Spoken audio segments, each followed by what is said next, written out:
Charles was 18 years old. He said, I'm going to be a rich man, and I want to retire by the time I'm 40. His philosophy was simple: work smart, not hard. By the time he was 35, not 40, he traveled 6 months a year.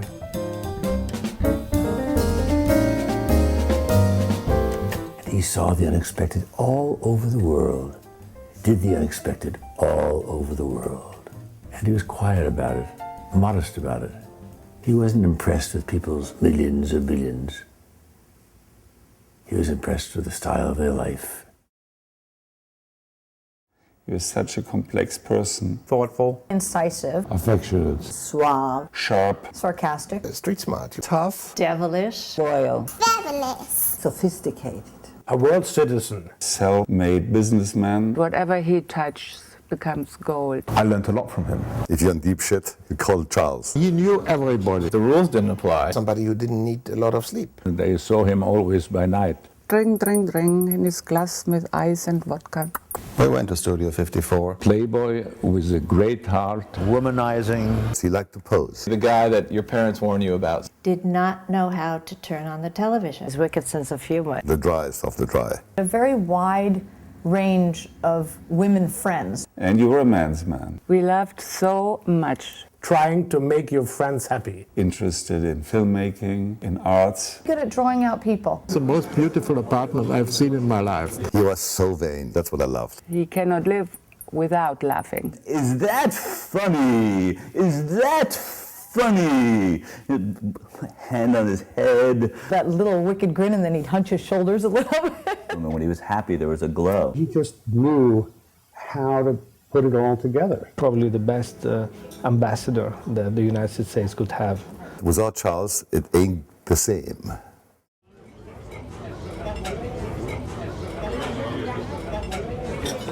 He had just sold his business, and he was so much full of joy to have sold that he took me in his arms, and he was taller than I, and he took me off and started to dance with me. It takes a certain amount of intellect to go from one type of industry to another type of industry. He had a good sense of analyzing people. He was one of the original investors in hedge funds.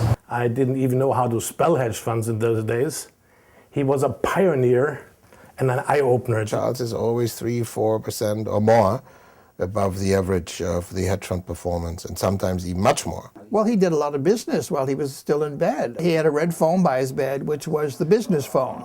It was connected to his office. Linda, I think I'll have a Bellini. And of course, then afterwards we went to Cipriani. He and I went to Cipriani for lunch, which was like his cantina. It was right downstairs. We were out every night, probably 8 nights a week, without exaggeration. I mean, all those girls, I was exhausted watching him. I don't know how the hell he did it. I remember meeting Charles 100 years ago. There's an old Russian saying, if you want to be happy for one night, get roaring drunk. If you want to be happy for a year, have a love affair. If you want to be happy for 7 years, get married. But if you want to be happy forever, have 100 friends. And I think Charles did. He had 100 friends, maybe even more. His telephone book was this thick. First time we went to Gstaad together, he was going to go skiing. We got as far as trying on the ski boots, and that was it. Charles made us one of the nicest wedding presents. He was so courageous and so priceless. He stepped on the stage. From 300 people, he only knew 5. He even took the effort to ask Sammy Khan to help him, assist him with the lyrics. And this was the best wedding present Schneck and I got, and it touched all our hearts. And people still speak about it, that a gentleman coming from the United States stands up to be seen and is singing. I couldn't do it. Bravo, Charles. I see my sister there sitting and flirting with what for me seemed to be like an older man. So I go up there, a bit furious, a bit protective, and wanted to intervene. But Charles, with his enormous charms, convinced me that he's a good guy. It never went into a romance with my sister, but Charles and me, we became great friends. My dad was married for 40 years, and he was a solid husband and an amazing dad, but he also had this friend who could lead him to destruction if he wanted. I think that it was always a fight for my father, who did not have the world's greatest willpower, to be with his friend who had absolutely none. Two of us, we always lost doubles. We could play against the oldest guys in Aspartak. They were already 80 and above, and we always lost. And Charles says to me, Jens, you're a decent player. Why do you always lose with me? Is there any reason if the two of us we play that you lose? You know, you play your worst when you play with me. I think we're the world record of getting from Europe to New Orleans. So we arrived with Concorde in New York, and Charles parked another private plane right next to Concorde. You see, this was impossible in those days. So we walked out of Concorde, and there was your father, with a Bloody Mary, standing at the entrance of the plane he had chartered. And we walked straight out of Concorde into his plane, right? And it was a great flight. It was London to New Orleans in 6 hours. It intrigued them. It was just so different from anything they knew. They have all this tradition. They know where they've come from, and they know where everybody else is from.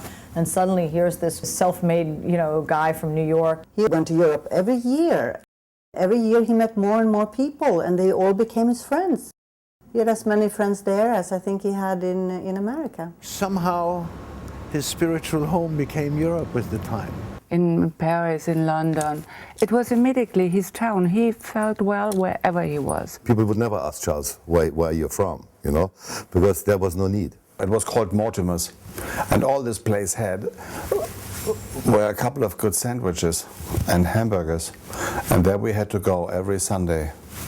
Although there are so many good restaurants in New York, that was a bit of a shame. Charles and me, we had lunch. He lit up a cigar. There were these dreadful people complaining it's disgusting and all this. And they were really becoming obnoxious, you see.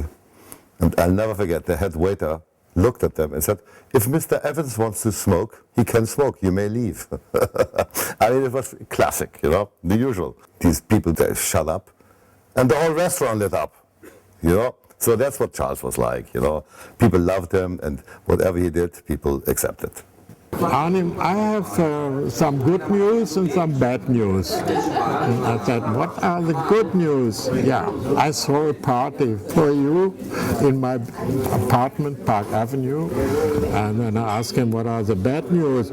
Yeah, I'm going there with your girlfriend. And I was a little bit shocked. But anyway, I was not jealous because we shared everything. So why not the girlfriend? Eileen Ford is giving the most beautiful cocktails. When you go there, just make sure that you get at least one telephone number. I said, of course, what do you think? No problem. So we went in, and there were in this room 30 of the most unbelievable girls you can imagine. And I see Charles digging in, speaking to one of them, and I go around like a bee, trying to talk to all of them. At the end, we come out, and he says, and how many numbers do you have? I said, shit, I don't have one. And he said, you see, I have 3. I said, come on, give me one. He said, no way, you have to get your own numbers. Ernst, I hear you're giving a party. And I said, Charles, it's not for you. It's not for me either. It's for young kids. They're all 18 or 20. He says, I'm coming. He was involved with 3 Susans. So that was a little confusing to me. I didn't know which Susan I was picking up. One girl would be sitting in his office, and one girl would be coming to the front door, and I'd have to go and distract her while Charles had the other lady leave, and I'd pretend it was a business meeting. He wouldn't be a playboy if he wouldn't like beautiful women. From Charles's point of view, having a long white jacket with his name, Dr. Charles Evans written on it, it meant he could examine anybody he wanted to because he was the doctor. If you got to know Charles really well, he was always filled with questions about you, as if a doctor would. Both Charles and Bob, they listen. They listen. They ask people a question and they actually listen, and they get into that person. He had this contact with you, and he always showed interest in you, and he always wanted to know what was going on. And you can't help but falling for somebody like that. Let's Jente, he always said, Bummermais, let's talk people, what's news and what's happening in the social life and so on and so on. He loved that. He loved these tete-a-tete lunches and tried to really get into under your skin and be really a pal. He was dangerous to be around. He was so intoxicating, and when you're intoxicated, you do silly, funny things. Charles is out there at the outside bar, blindfolded, with 10 shot glasses in front of him. He was doing a vodka taste test. And the bartender told me that he got 7 out of 10 right. It was the worst flight of my life, and I don't fly well. We had this landing, it was in Palm Beach, and we hit the runway, and it was like the plane was fishtailing. And he looked at me and he said, I have a feeling we're going to land soon. If the worst shit situation you were in, he'd always make a really good joke about it and, you know, drag it into a different perspective. It was as if I walked into an F. Scott Fitzgerald novel. He really loved the living, the actual flesh, you know, skin and bones aspect of living. He relished it, and he was unflinching about it. One day he told me that he really met somebody extremely special, that he was so totally taken with this particular person. He was feeling very childlike and didn't know quite how to handle it. After he introduced me to Bonnie, I asked him, when are you going to marry her? She's fantastic. You have to marry her right away. And he said, well, you know, he got all nervous. Over the whole period of their relationship, he was a totally different person.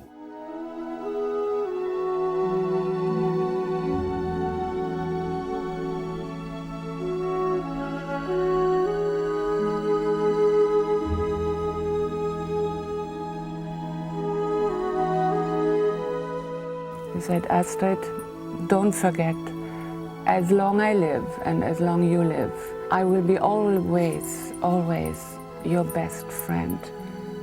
And he was.